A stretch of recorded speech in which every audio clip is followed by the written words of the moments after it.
ازيكم يا اصحابي، عاملين ايه؟ النهارده احنا في برنامج كاتب وكتاب، ومعانا الدكتوره امان سند، والنهارده هنحكي قصه جميله جدا. يلا بينا نسمع القصه.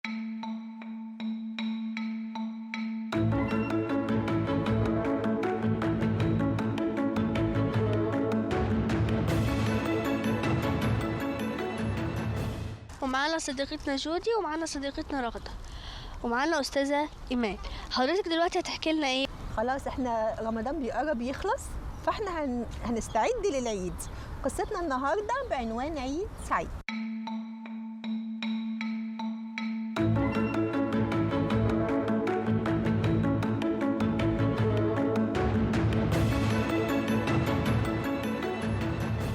تتلألأ من بعيد أضواء العيد.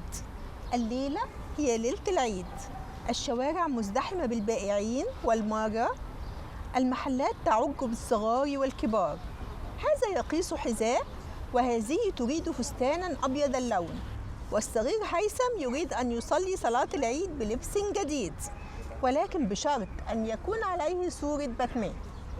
يبقى احنا دلوقتي عارفين ان مشكلة هيثم الصغير ده انه عايز يصلي يجيب لبس جديد. عنده مشكلتين، انه عايز يجيب لبس جديد، ولبس الجديد لازم يكون عليه صورة باتمان اللي هو صديقه المفضل.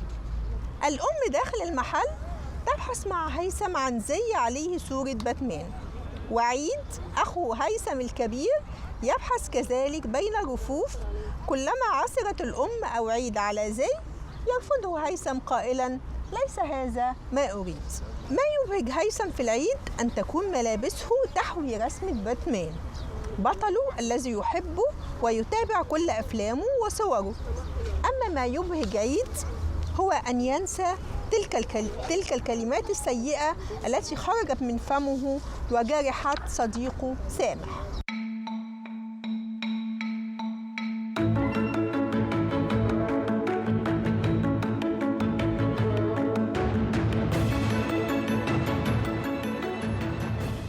يبقى احنا دلوقتي عندنا اصحابنا عيد اللي هو اخو هيثم الكبير، وهو دلوقتي بيستقبل العيد في ليلة العيد، بيدور لهيثم اخوه على لبس، ومشكلته ان هو زعل صديقه سامح، ونفسه سامح امنيته في العيد ان سامح ينسى الكلام الوحش اللي هو عيد قاله له عشان العيد يبقى عيد.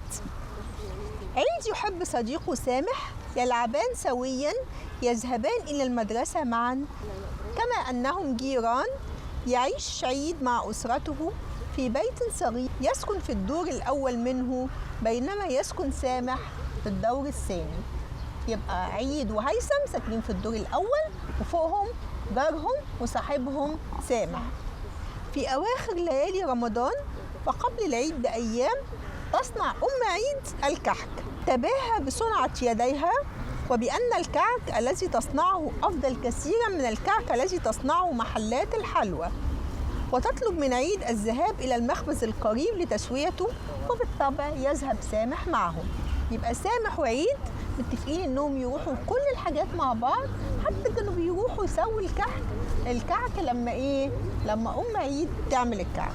ده برضه بيحسسنا باجواء العيد. بالظبط كده، احنا كده في رمضان وبنستعد للعيد.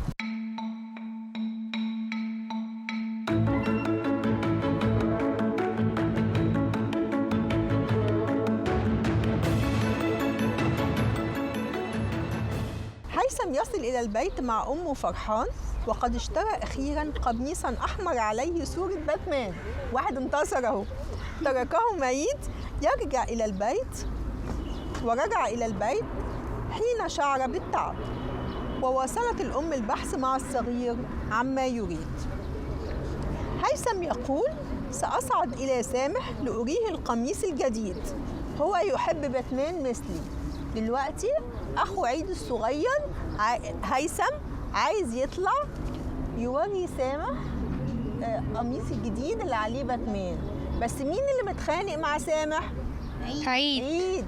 فبالتالي يقول عيد: لا تذهب. يسأل هيثم بتعجب: لماذا لا أذهب؟ لا يجيب عيد. يجري هيثم ويصعد إلى سامح. بعد فترة ينزل سامح إلى الشارع وهو يمسك هيثم في يده بعد أن توضأ ولبس هيثم القميص الجديد يقفان تحت بلكونة عيد ويصيحان معا: صلاة العيد، صلاة العيد يا مسلمين.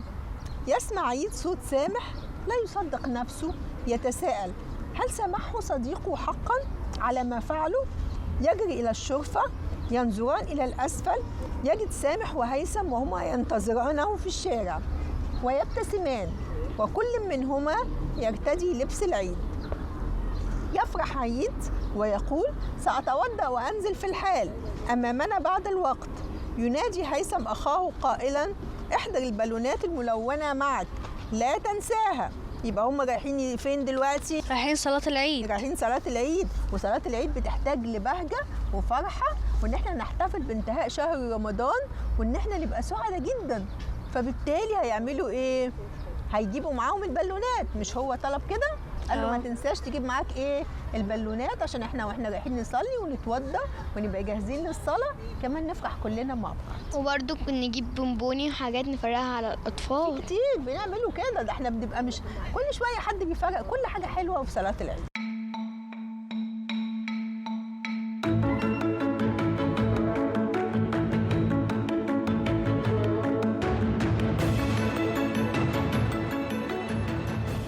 احنا وصلنا خلاص لصلاة العيد.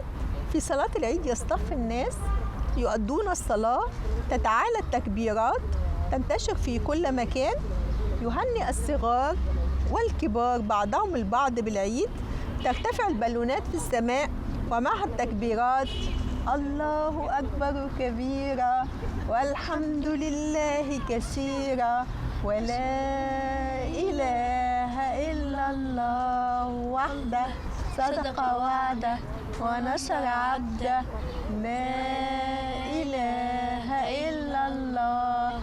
كل سنة وانتم طيبين يا حبايبي، إن شاء الله العيد يجي علينا وإحنا كلنا فرحانين، وعيد سعيد بجد علينا وعلى كل أصحابنا.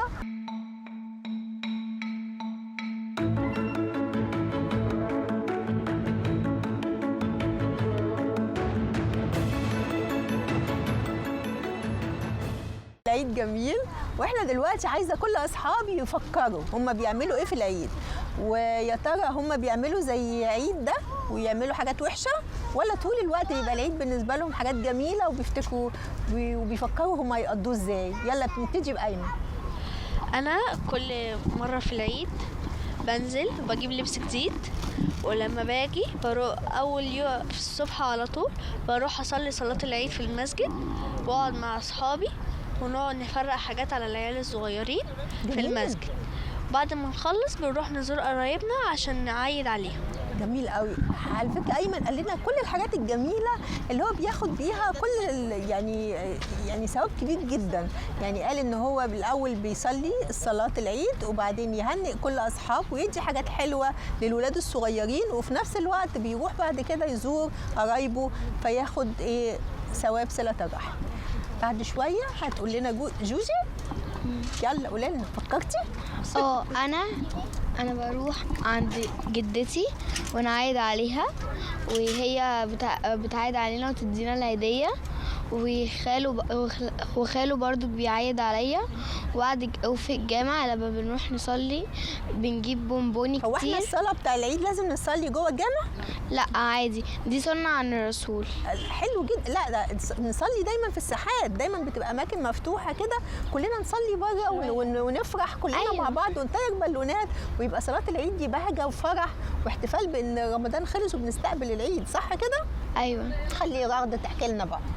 بقضي وقت حلو مع العيلة، وبعد كده بقضي وقت مع أصحابي، وبعد كده نصلي صلاة العيد ونوزع حاجة حلوة على الأطفال. جميل يا جماعة، حلو قوي. دلوقتي أصحابنا كلهم بيتمنوا حاجات حلوة، وخلينا كمان نفتكر الصفات الحلوة اللي جوه القصة. يعني إن إحنا ما نأذيش حد، دايما نفتكر ان الكلمه الوحشه لو قلنا كلمه مش حلوه، الكلمه دي صاحبنا هيفضل فاكرها ومش هتروح من باله ابدا وهتفضل تاذيه.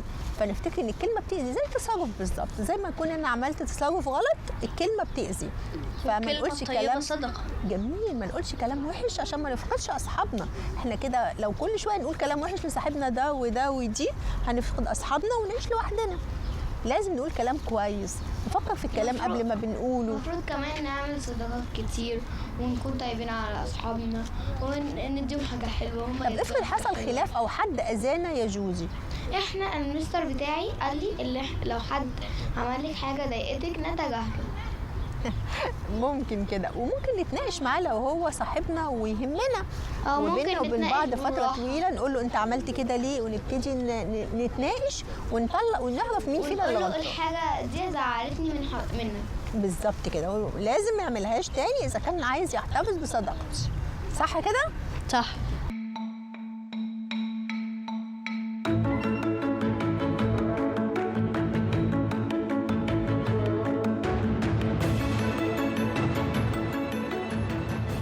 عيد سعيد عليكم حبايبي، وده اللي اتعلمناه من القصه، ونتمنى يا رب العيد يعود علينا كلنا اطفال وكبار وكل الناس بالخير والحب والسلام، ونتمنى كل المشاكل اللي حوالينا اللي احنا عانينا منها بالفتره اللي فاتت تنتهي، ويا رب العيد فعلا يبقى سعيد. كل سنه وانتم طيبين. وشكرا لحضرتك على القصة دي، واستفدنا حاجات كتير، وعيد سعيد عليكي كل سنة وحضرتك طيب.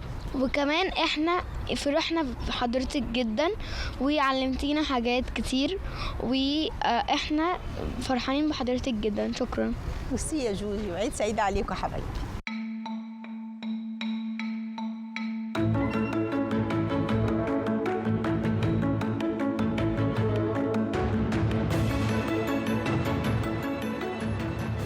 وبكده تكون خلصت حلقتنا في برنامج كاتب وكتاب. يا رب تكون القصة عجبتكم، ونشوفكم في الحلقات الجاية إن شاء الله.